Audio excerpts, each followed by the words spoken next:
Good morning, everybody. Welcome to another Kerfuffle showcase, and I am delighted to have Joe and Pete here today from Kamma Data. Hello, gents. How are you? You both well? Really well, gentlemen. Thanks for inviting us. Yeah, great to be here. Now, first things first.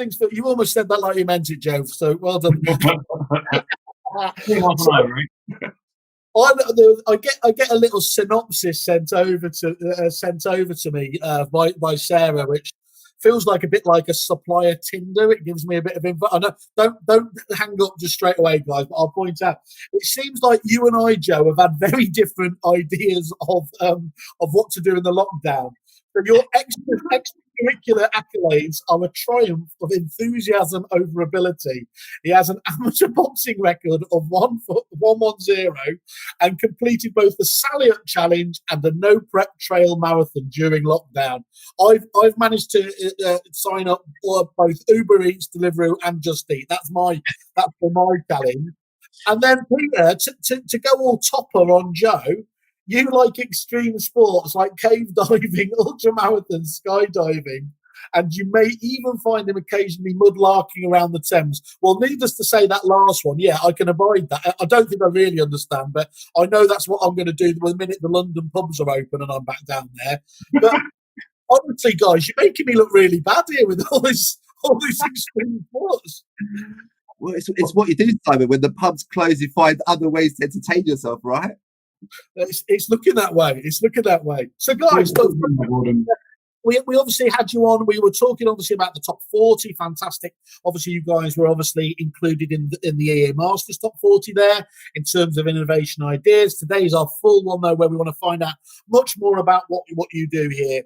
And one of the things that you come back to us talking about is authorities stand to gain £2.3 billion from a licensing crackdown in 2021. Does this put agents in the crosshairs? Now, I think you've got the attention. You certainly got my attention here. Who wants to just to kick us off? I'll step forward, Simon. So if you take it live, I can take us through the start of the presentation. I'm kind of Pete warm-up act, if you like. So I'm going to kind of get everything going and leave him to kind of to see us out towards the end. Good stuff. Okay. So to give us a brief background into Kamma. So Kamma are a race tech business. They've been around for a number of years.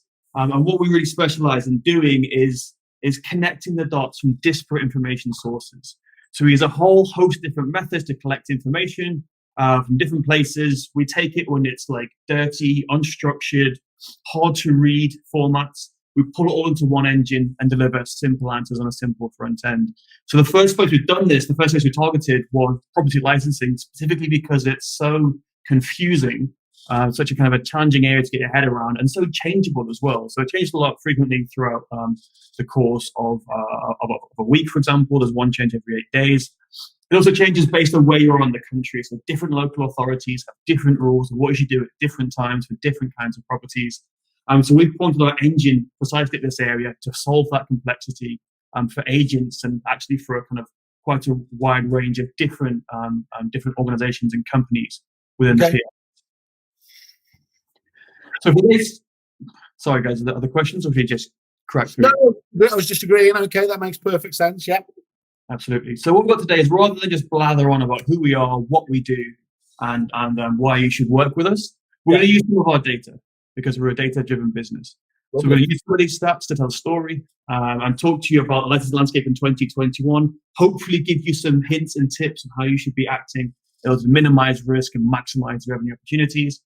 Before we talk a little bit more about the platform, why it's useful, again, just to lift the hood and give you a bit more kind of a background on how the tech works, before we kind of move into that final section where people are taking you through the products and giving you a bit of an insight into a Kamma deal for you for the Kerfuffle membership. Oh, you team! I like all that. That's great. And just before we kick off, Joe, do you think that genuinely, as we're getting into winter, I'll make it or Christmassy, do you think that agents genuinely do have a kind of snow blindness about compliance and this area? Is that a real issue? Just getting across to them the size of the potential risk? Yes, absolutely, absolutely. That's why we're starting here as well. We think that licensing is not well understood. It's kind of a low awareness problem, and it's also exacerbated by inconsistent enforcement. There are 408 local authorities, which means there's going to be some that are good and some that are bad. So in some places, we actually do quite well, almost off the back of like an accidental ambulance chasing strategy. People get fined and they come to us and say, please help us to stop this happening in the future.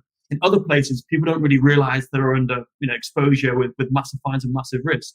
So there is a really big challenge around awareness and education, and that's where we're starting from today. Yeah. So the first thing to bear in mind, the first stat we've got here is that almost a quarter or just over a fifth of rental properties do require some form of license. This is from the Kamma data set. It's also validated by the Ministry for Housing Communities from the government. And if you break that down, if you look at the kind of licensing that needs, it's not just HMOs. So there is this. I mean, most people think licensing is linked to multiple occupancy households, which in England at least are defined as 5 people from 3 households sharing at least a kitchen or a bathroom. If you're in that type of household, if you're part of like a large student let, you fall within this easy to understand category of mandatory licensing, which is around half of all those properties that need a license. For some local authorities feel they have issues with antisocial behavioural orders beyond just that large HMO size. They put in additional licensing, that's for smaller HMOs. So it can be 3 people from 2 or more households, which puts 4 more properties into that definition. And then lastly, some local authorities feel they have an issue with all varieties of housing, and they use selective licensing. So selective licensing isn't just applying to HMOs, it can apply to any property. It's linked really to the number of people living there, not the number of households. And only 20% of any given local authority's housing stock can be under license without central government approval. So there's bureaucracy working in your favour a little bit there. But it does mean, therefore, that scheme boundaries get drawn in quite strange ways because they're trying to work out what's the best way of spending that 20% allocation. So it does make it more confusing. Okay. Now, the big challenge is, over the course of this year, not only we're seeing licensing at a kind of a fairly widespread level, over a fifth, we're also seeing local authorities under real pressure. So that's before that. Sorry, so just so I understand that. So literally before that's the second lockdown we're in at the moment, there was a deficit of 3.2 billion. It wasn't as if they were in a good state before the first lockdown, was it? Absolutely. These are reported numbers from the BBC, and this is news that we took. And we don't have financial stats following second lockdown, which is only just about to finish. Yeah. But even before that happened, councils were under facing a real challenge in terms of deficits. This is for 2 reasons. One is having to spend more money on frontline services, and the second is they're losing a lot on the income side. So council tax business rates are kind of, from if businesses shut down, they don't get them anymore. In many cases, people can't afford to pay. So they have more things to spend money on and less money itself. So they're asking the government for 4 billion at the moment to try and cover some of those gaps. And if they don't, they're going to cut services. So they're in a challenging situation. They're also, again, going back to this point of them having more money, more things to spend money on. There's like major social concerns. So we're all being locked into housing. There's a real social interest story, or stories in the press in the moment about the standard of homes that people are being locked into. So there's some data around overcrowding correlating very strongly with deaths from coronavirus, which is very sad to see. There's a lot of people talking about how sad it is that young kids are trapped in small flats, for example. So councils are under pressure to focus on housing. They're under pressure budgetary, and they need to respond in some way. And they've basically responded. It looks like to us that they're responding with yet more legislation.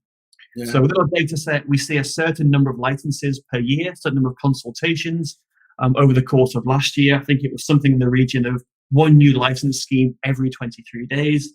And we see consultations, at a similar sort of rate, maybe a few more, because not all of them turn into schemes. What we're seeing today, right now on our database, there are 44 consultations ongoing at the moment. So we are seeing 2 years worth of licensing schemes being consulted on right now in our database, which will hit at the start of next year if they become actual schemes. So if I look at that graph there, you can see that obviously when it first was kicking off in 2014, fairly steady uptake, but then it was plateaued pretty much for the 4 years, didn't it, from 2016, 17, and actually again, just a big uplift there, and more to come from what you're saying. Yeah. So what we saw earlier on that kind of the residential slide, looking at the number of homes, we said just over a fifth of homes need a license. If there's 400 local authorities, this is just over a quarter of local authorities had some form of discretionary scheme. That's the monetary and selective schemes known as discretionary as a group. And so around about 2018, 2019, 2020, we saw some flattening of the curve as A, those authorities who wanted to run a scheme already had one, and then B, coronavirus hit and they had too many other distractions. That's now come full circle, and all those schemes that didn't get pushed out in the last 2 years might get pushed out next year. Now, this is a projection. It's not perfect data. It's not definitely going to happen, but it's likely to happen. So it's something. It's a risk we need to manage and look after. And I think a really good point to add there, Joe, is that we've seen over the last quarter there's been like a massive increase in fines. I think they've increased by around 25%, like nationally. And I think this is a direct correlation to where we see the market going in 2021. And I think that all the market indicators are pushing in the same direction. That it's going to be much more aggressively led by councils to raise standards. Absolutely. Right. So on that then as well, there's a lot of time where legislation isn't backed up by enforcement, and it's a bit of a toothless tiger, as they say. But actually, that's not the case here. This isn't legislation you can just they're not going to get me here. I think many agents feel like GDPR, was again, what was it, the Millennium Bug 2.0, wasn't it? This is stuff that is genuinely it's impacting, it's affecting agents that aren't on top of their game at the moment. Absolutely. And that's probably the biggest concern that we have within the PRS is that licensing without enforcement only penalises good agents and good landlords. So if you are misbehaving, if you are, undercutting the rules and the regulations, you aren't likely to hold your hand up and go and get a license because you know that your property needs certain alterations. So you don't go and do it. And actually, in fact, you fully deserve to be caught up for doing that, for not, delivering minimum standards for your tenants. Those good agents, which make up the vast majority of us, we've already got these properties of the right standard, of the right quality. We go and then pay for a license, which we didn't actually need to have in the first place because our house is already up to scratch. So enforcement is a huge part of the process. If it's not done right, it does penalise the good people rather than the bad. But because we're seeing so much action right now, we can't imagine that this increase in schemes won't come with an increase in enforcement because we think it's driven by the need to achieve the end outcomes. It's not just them delivering lip service to it. We think, this is going into more detail, we think this is all based off the success that Newham had in raising not just licensing revenues, but also tax revenues. So one big misconception with licensing is that it's used as a revenue driver for councils. In actual fact, you cannot spend licensing revenue on anything other than pumping it back into the system to kind of support enforcement again. They're not allowed to take licensing revenues and spend them on education or child services or anything else. They can only spend it on enforcement. So it's almost like a reinvestment in maintaining standards. This was issued, isn't it, Joe? Most people do think that's the case. Yeah, they do think it's just done to kind of to squeeze more money out wherever they can. So in actual fact, they can't use the licensing revenues for that. But in Newham, they thought they'd make 4 million from licensing. They actually made 23 million because so many landlords are actually existing under the radar. So they covered a huge amount. This is back in 2017. But here's the kicker. For every single pound in licensing revenue they're able to generate, they generated £5 in tax. Now, that is not just going to the council. That is some council tax, but it's also capital gains tax and income tax as well. They made a lot of money for HMRC. Yeah. So this is where they can spend on whatever they want. This goes straight into kind of the coffers for the authorities, both central and local. So we had a scheme, I think it was a couple of weeks ago, Westminster were in the press because they're consulting on a new discretionary scheme. They specifically referenced the success that Newham had in driving revenues or in driving standards to discretionary licensing. That was their kind of North Star as to why they're doing these things, why they're pushing out a scheme. We think many councils understand this. And there is a link between licensing and tax revenues because if you can catch out the rogue landlords, you can also catch out people who are kind of not paying their taxes. In their head, it's win-win, isn't it? Yes, absolutely. You get two birds with one stone. You raise standards and you raise money. Why wouldn't you want to? And again, going back to that point, this is something which, if done right, does actually benefit. It's only when it's not enforced that it causes problems for the wrong people.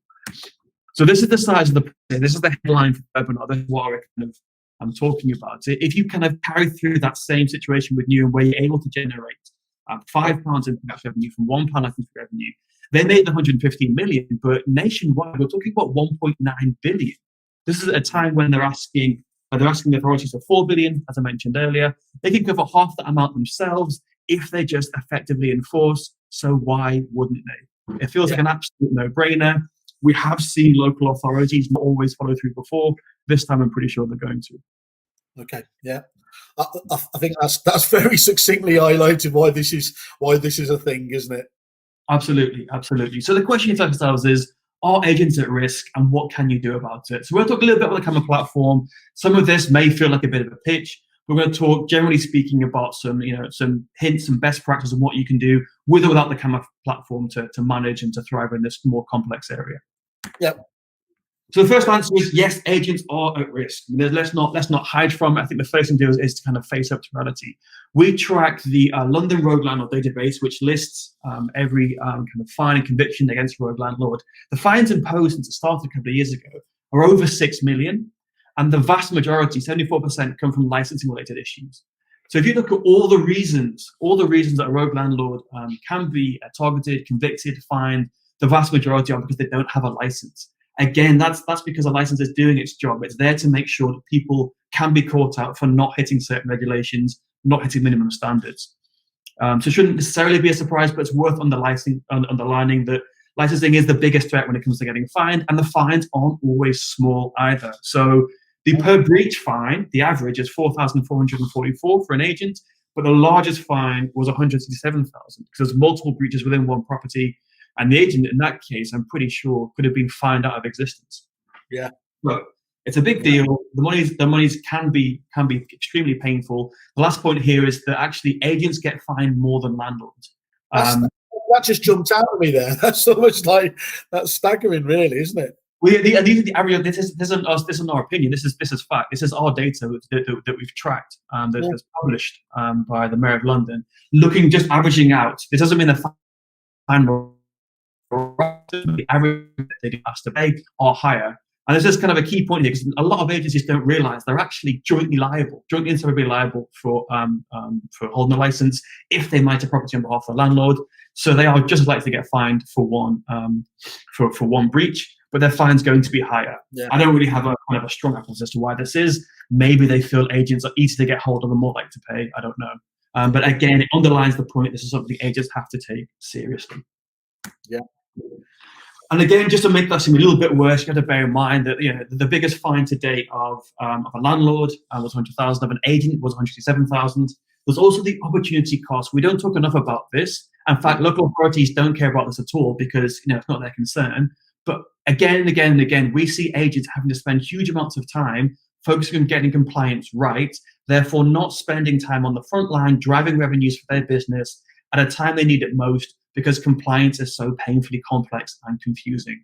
Which form do you fill out to meet which regulations for which local authorities? And if you've got an agency in Crystal Palace, for example, you're on the borders of 4 or 5 different local authorities. That's 4 or 5 sets of rules. And within those local authorities, there could be maps where certain properties and certain streets need licenses and next door they don't. So it's time consuming. It's time you don't want to spend doing this. This is not revenue driving activity in and of itself. And then lastly as well, there's this reputational impact. So rogue landlords, you don't want to deal with them. You don't want your other customers to know you deal with them. It's going to cut down on the kind of both the favorability and the number of tenants coming to you. So again, take it seriously.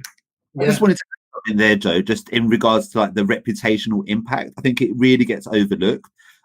Like Joe said, we work with a lot of agents in different parts of this process. Either they've received a fine or they're looking to put processes in place not to receive fines. And I work with a lot of our key clients that have received fines. And I'd say that the impact of, for example, having a local paper tell all your landlords that you haven't been active on the licensing in your local area, there's nothing that's going to kind of destroy your kind of key account strategy more than that. So I've seen agencies that have had their landlords with them for like 10 years and a fine comes out and they literally lose 40% of their portfolio overnight, purely based on losing trust with their end users. So I think it's a massive thing that people need to look at, especially if they want to stabilize their business for the future, right? Because it's something that can come out in one day and have a huge impact on your whole landscape of your business. Well, look at it. You work so hard to obviously build that loyalty and the stickiness, don't you, of them? And they'll famously stick with you even through like acquisitions or selling to other businesses. And so to lose them, for this is just it's so heartbreaking in many respects. And also as well, it's the cumulative effect, isn't it? It's that I know that the individual agent probably doesn't worry that much about it, but the death by 1,000 paper cuts of estate agencies. Lettings agents' reputation again. Every time one of these stories come out, you might be the good ones, but actually the public just sees it as there we go, another letting agent. 100%, Simon, 100%. And I would say to you, we've dealt in it with situations where there's been organisations that are about to sell to a bigger group, and a fine like this can totally break that deal apart. Not only break the value of that deal, but destroy that business that was going to be sold at like zero value after that point. So I'd say, literally, Pete, at the 11th hour, isn't it? I mean, this could come out at any point there. Yeah. And I think that's the impact that we really want to drive home. So we work with like people that are very proactive in not wanting to receive fines and stabilising their businesses. But we do deal with a lot of reactive businesses that are trying to control what's just happened, right? From getting an impact of a fine like that's gone out to national press. What does that mean for your brand? What does that mean for the business you've been building for 10 years? Is your idea to sell this business? Well, that's going to be part of your historical background now that you've actually received those fines for not doing your job properly. So I emphasize that with my accounts because, like I said, I work with real proactive agencies that have never received fines. And I work with reactive agencies that are trying to save their brand from being identified as a brand that don't look after their end user. Just because I'm just a sucker for straw polls, Pete, what's the percentage? What are the percentage that are proactive and the percentage that are reactive? I'd say it's definitely changing, Simon. I'd say over the last, half of this year, there's been a bigger push for being very proactive. And I think that's because agents are seeing those fines increasing in their local areas. I mean, we've had our busiest quarters, hence why we're on here today and we're talking about what we can actually do for these guys, because we're here to support them not receiving a fine. We can help them after they receive a fine and clean up their database. But ideally, we'd like to eliminate that risk, right? And make a brilliant business proposal that's going to protect them from that risk. Absolutely. It's like prevention better than the cure, isn't it? It's stopping me ordering that McDonald's rather than me having to get out there and do the exercise. That's a rather tortured business analogy. Yeah, definitely, Simon. Definitely. Okay. There's a great point you made there, but the difference between back foot and front foot. So at this point in the presentation, we're going to stop hammering on the point about the risk and the negativity. We're going to make things positive and focus on the opportunity instead, because there is real opportunity here. You think about we talked about the agent that's worked hard to buzz this over the last 10 years. What's that person's biggest threats right now? Is it low cost online operators? Is it changing business models? Is it like the low barriers to entry, meaning that anyone with a mobile phone can pretend to be an agent without the reputation, without the skills, without the experience? So to some extent, it's worth bearing in mind that complexity can help you. If you are like an expert agent, if you're proud of your traditions, of your abilities, and you want to make the market harder to compete in, then you want more complexity. This is something that you can offer that no one else can help in. So there's real opportunity here for those agents who are on the front foot and are doing this proactively, and they can turn that risk into revenue streams. Great. So number one is manage risk in an operationally efficient way. If this is taking your competitors hours and hours and hours out of their day, and you're not doing that, then you're on the front foot and you're out there meeting tenants and agents and getting bookings whilst they're not. Yeah. Number two, on the revenue side, this can be a very large cost, a very large fine to deal with. But it can also be a separate service offering that you take to market, which others aren't doing. So our best clients have set up a license management process. They are offering to their landlords a license application process, which takes away any of the kind of the time cost or peace of mind upsets that they have to deal with, and they're doing it themselves. And then lastly, when they do that, they end up holding the license for a 5-year term, which obviously is a lot longer time frame than a 1-year contract. So it can support retention as well. So get on the front foot, and this can work for you. Let's go through those things in a bit more detail. Hey. So first of all, how to manage risk.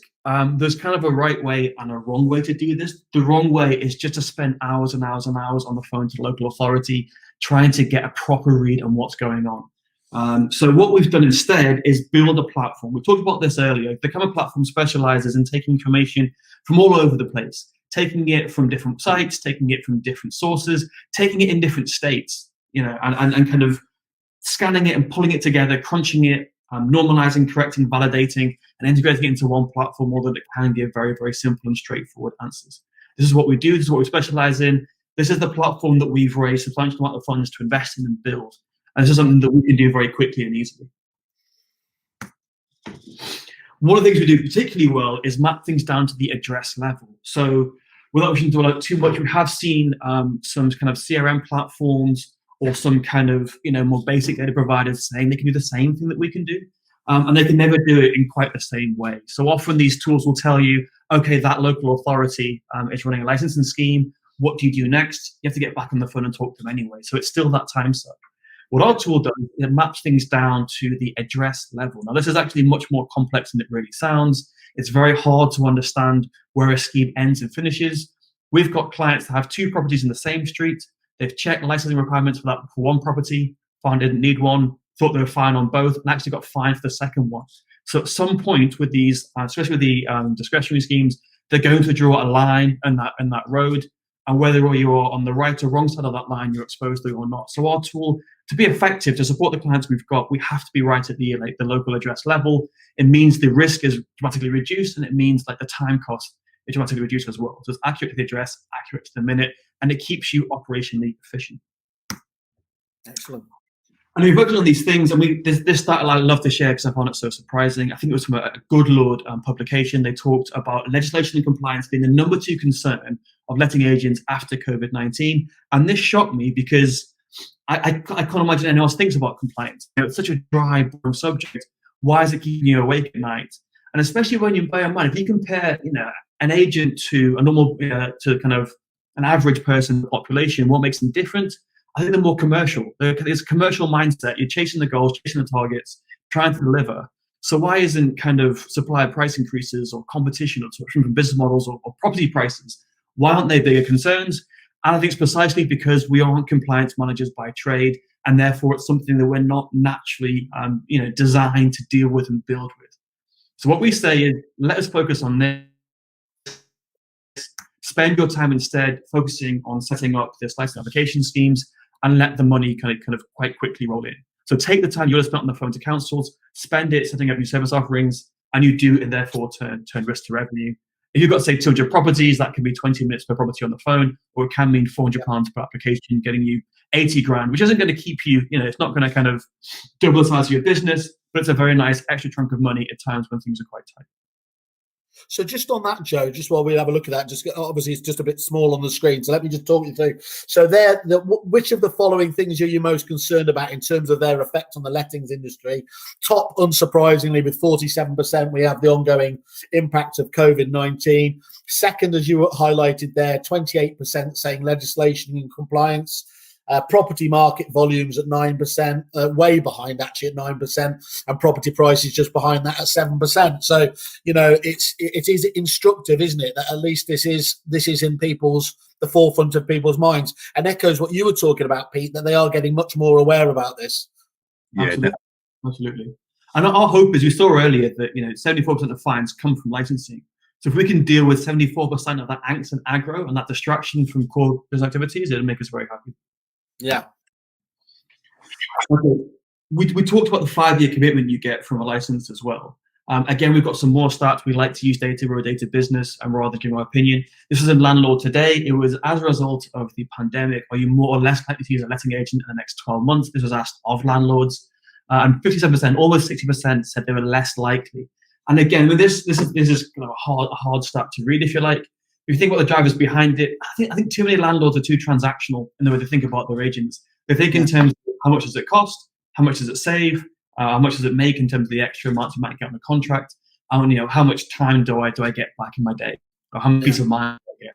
I think the only way to win in that scenario, where you've got a very transactional minded individual, is to re-weight the different sides of that equation.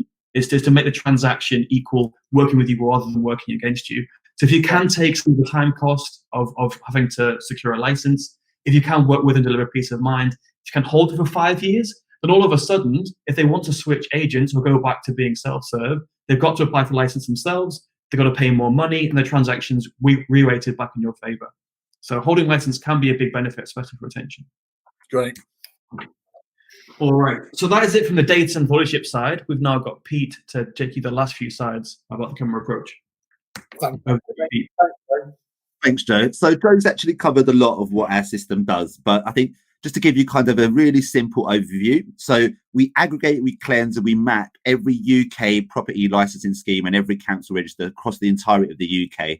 We're the only company that can do this, and we've been established for over 5 years doing this for like the world's leading brands in this space. There's no gaps at all, Pete. No. So you get 24-hour access through our system. You get unlimited users on our new tariffs. You get an account manager. You get access to specialists. And these are really important fundamentals to be able to drive your kind of compliance and licensing throughout your business. And I'd say, Simon, so we work with a lot of small businesses that want to grow and expand and have new branches. And our tools enable them to do that. Rather than having someone who sits in every single branch that's going to be looking after licensing, you can have one person actually manage this for your group now.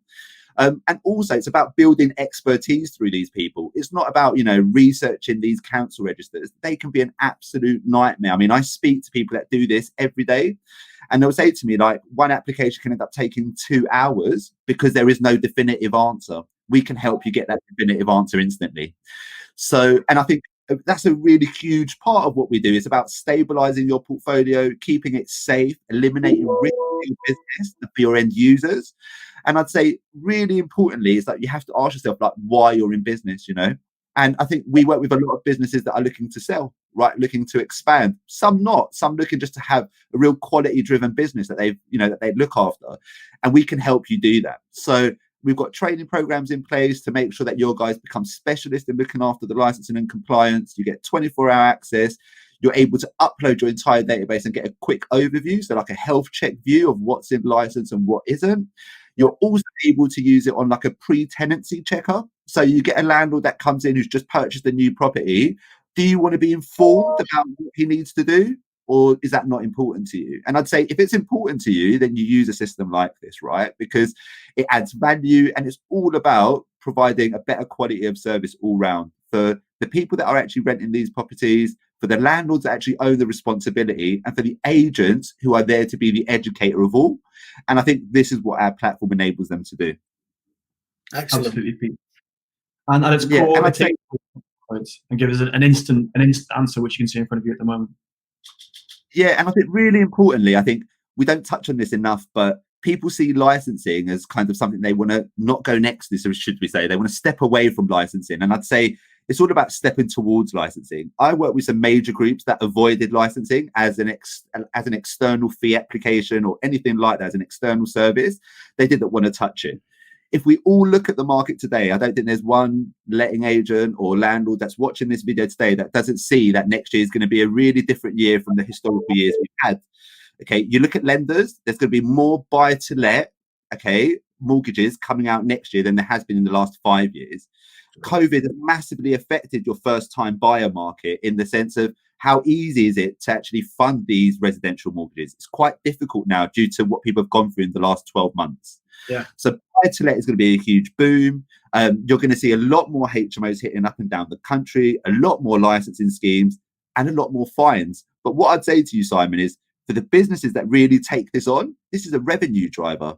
I've got clients this year that have made more out of licensing than they've ever made. Okay. I have a client that within the first 2 months, just going through their historical portfolio, generated around £150,000 in license application fees.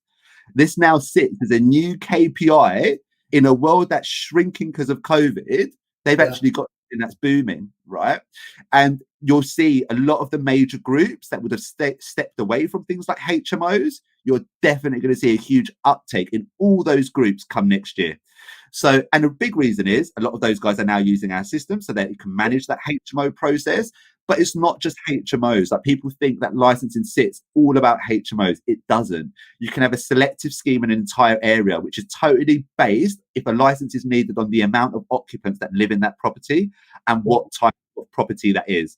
There's more fines coming through selective schemes because people are so unaware of it, thinking, I don't have HMO, I don't need a license. Well, unfortunately, you really need to come to terms with what you do need. And selective schemes are kind of all over the country and are growing dramatically. Okay, so that's really good to know. Yeah. So I think now if you look at something like our sweeper report, thanks Joe. So the way the sweeper report works, we do an annual sweeper report, and the way that works is we would plug in your entire portfolio and we'd give you a status check on the entire portfolio. What's in license, what isn't in license, what's the market opportunities, what's your market risks. That gives you a whole overview of your market. And so we do an annual one and we do a quarterly one. Some businesses want to see this on a quarterly basis so that they're health checking their internal systems, really valuable. Some people want to see it as an annual report. And I'd say the other product we do here is we do these as acquisition reports. So major groups come to us when they're going to purchase or acquire a new agency. And they would say to us, can you have a look at this database in their portfolio and tell us what the health check looks like? Are they in license, out of license? I referred to this earlier. This is like a really important part of a business. If you think, you're just not going to focus on your licensing, it will come back to haunt you. And I hope it doesn't for everyone listening to this. But I can say to you that I deal with clients on a daily basis that tell me how they thought they had a really rigorous process in place, and now they're sitting there with £100,000 fine. That's going to totally change how the business looks at their licensing going forward.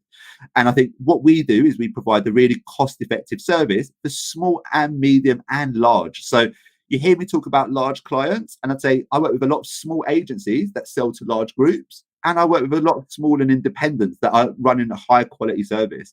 So our product doesn't discriminate. You don't need to be a huge corporate to use it. We've got tariffs that are made for small, medium enterprises, and we've got tariffs that are made for large corporates. Excellent. Coming on to our offer for Kerfuffle. So we've given you guys a £65 a month special offer for 200 properties. That's like a 40% reduction. We've had a phenomenal year at Kamma. So for us, it's about empowering the people that use us. We want these agents to try the product, and I think by trying the product, you'll see the value it brings. For around £600-700 a year, you can eliminate the risk of having a fine within your business. You can find ways of driving new application revenue. And just to give you an idea, Simon, one application with an administration fee of £400 or £500 has nearly paid for your entire annual use of the Kamma system. So that's exactly how you should use it, right? Like, that's exactly how you can use it. Major groups use us, and we don't come into a profit or loss because we totally drive revenue from the first applications that come through the system. It's why people take Kamma. We've also got bigger tariffs for our corporates, and they are on a 40% reduction in price. And again, every single account, SME or corporate, comes with full account management, full access to specialists, 24-hour access, and it's a full rounded service that we're here to help you drive revenue.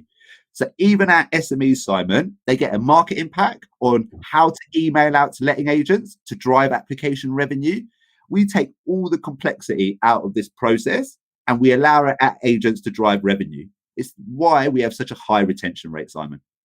I'm not surprised listening to that. just to be fair, I love the idea. Just in terms of as well, you can earn a revenue stream from doing the right thing, improving standards and everything else, and reducing risk. That seems to me. I said it just then. It seems like an obvious no-brainer for anyone who's involved in this world with it. I think that's a really important point, Pete. Pete, as well. That obviously the technology's got to stack up, and in terms of what you guys are doing, pulling together all this data from the different councils and everything else is mind-blowing. Obviously, in terms of there, but actually that hand-holding that you offer there is a crucial element of making sure that people are getting the most out of it, isn't it? I mean, I think that's got to be stressed enough, as if you are outside of your comfort zone, they can come to you and be put back in it. Yeah, 100%, Simon. And I'd say to you, we're here to hold the people's hands that are doing these applications. We're experts in this field, and we create experts with everyone we work with, and that's very much how the process works. Yeah. Excellent. Well, first of all, thank you very, very much for obviously putting together that deal. That's an exceptional one. So encourage any Kerfuffle members out there, obviously, to reach out to Joe or Peter direct. I think we've actually got a link on here as well where they can book directly into Ben's. Ben's going to be a happy chap if we can start sending him some appointments over this period. So clearly there, we'll put that out on the mail shot and the emails we send out there with people. Clearly, obviously, then we'll just reiterate as well. That's it. All Kerfuffle members following deals, £65 per month for portfolios up to 200 properties, or 40% off standard pricing for that there. So that's absolutely great. Just to reiterate again to everyone, make sure you go and have a look at Kamma, obviously, on their Kerfuffle landing page. There's full information there. There's a nice big pink contact me button as well that you can do, and obviously we'll pass on the details to Joe and Peter there, or obviously reach out to them direct and just let them know you're obviously Kerfuffle members. Guys, I feel a lot wiser about that now. Obviously, every time we talk and catch up, it strikes me that, well, obviously there's a downside, and that goes without saying in terms of there. But for me, it's only a downside if you're being ignorant of the risk, isn't it? And if you get yourself in place, this actually could be, quite a USP, a differentiator from yourselves from below. So takeaways: don't ignore licensing. Clearly, just it's not the time, is it, for head in the sand? I think that's a critical point, isn't it? Absolutely. I'd say there's never been a better time to get on the front foot and to get involved in kind of a new revenue stream with licensing. But equally, there's never been a worse time to kind of sit back and do nothing. No. So the scales are rebalancing as we speak. Absolutely. I totally agree with Joe. I think you've got to look at licensing and actually ask yourself if you want to be reactive or proactive. And I think that is the total difference. If you're reactive to the market, you're going to be hit with a fine. And if you're proactive to the market, you're going to protect yourself and actually drive new revenue streams. Yeah, and as you said, Pete, one fine has the ability to really negatively impact the bottom line as well. So, basically get a plan in place, isn't it? Is the first point from that takeaway there. So again, don't ignore the complexity in getting this right.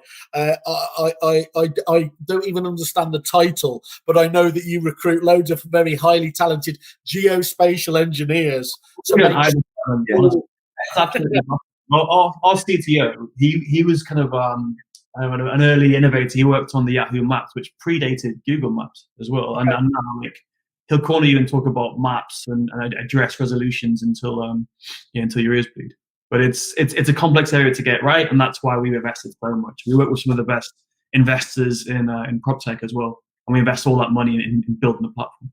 Yeah, because this doesn't happen overnight, does it? And it does need a bit of a field of dreams, build it and they will come mentality to get this in all right, to build the scale, to get the complexity. I love that idea. I think we were talking about it off screen though. You were talking about those engineers actually love working for you, as obviously the techie detail people do, because of the challenge it is literally getting this information out in the right format.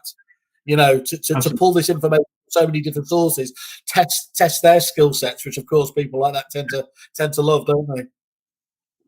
Definitely.